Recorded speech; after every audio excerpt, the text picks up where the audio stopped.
ीङ्कारासनगर्भितानलशिखां सौक्लीं कलां बिभ्रतीं सौवर्णाम्बरधारिणीं वरसुधां धौतां त्रिनेत्रोज्ज्वलां वन्दे पुस्तकपाशमङ्कुशधरां सद्भूषितामुज्ज्वलां त्वां गौरीं परात्परकलां श्रीचक्रसञ्चारिणीं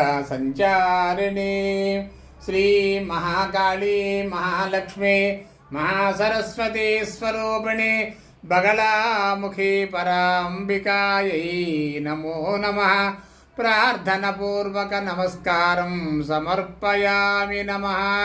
मातर्मे मधुकैटभक्तिमहिष प्राणापहारोद्यमे हेरानिर्मित धूम्रलोचनपथे हे चण्डमुण्डार्दिनी